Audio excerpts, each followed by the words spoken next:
Mel talked about a lot of the, like one of the problems he saw with cats was that nobody can really swing anymore. Oh, right. Because everybody's playing eighth note fields. Right. That's all they've been exposed to. That's all they hear on the radio. Yeah. No trick or something. No, they don't know how to swing. And it's so funny, when they do, when you go to these clinics, say, and you ask the kid to play for you, and you know instinctively that he can probably play the shit out of rocks. They say, okay, let him do something he can do so he doesn't withdraw and all that. And say, okay, just play some rock beat for him. And the kid does all this shit, just really, hey. They say, okay, now just play me some straight 4/4 swing time.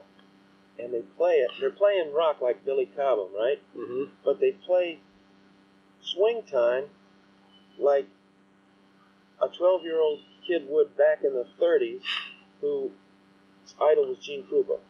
Yeah. And there's such a disparity there. Four on the Yeah, bass drum. 2 and 4 on the left hand. I mean, march swing. Yeah.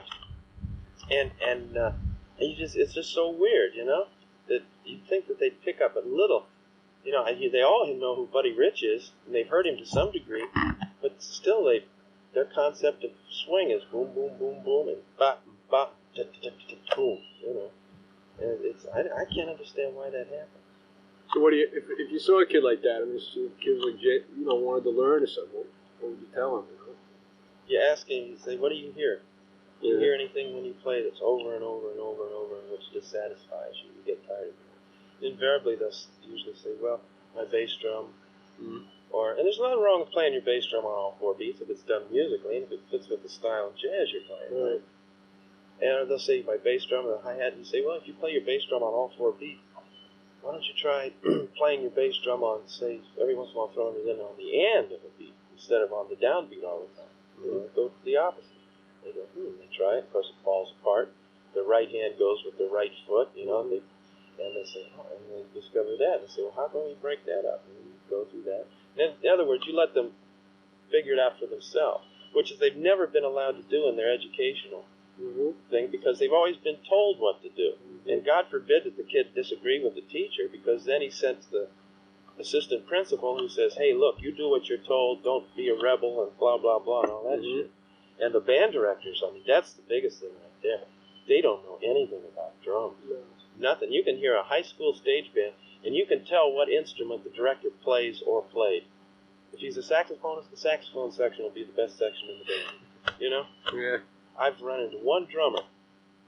Poor guy comes from a little town in Kansas, and I never would have known he was a drummer because the rhythm section was the worst section in the band. But I mean, they just can't. They think that because drums are supposedly non-melodic instrument, that they can't be approached in the same way as a horn or horn can. But just as a band director can get his horn section to phrase by singing lines at them and playing them back, even though the guy can't play a trumpet, but he can sing what he wants, all right? You can do the same thing with drums. Instead of playing that da-da-da-da, play it da-da-da-da.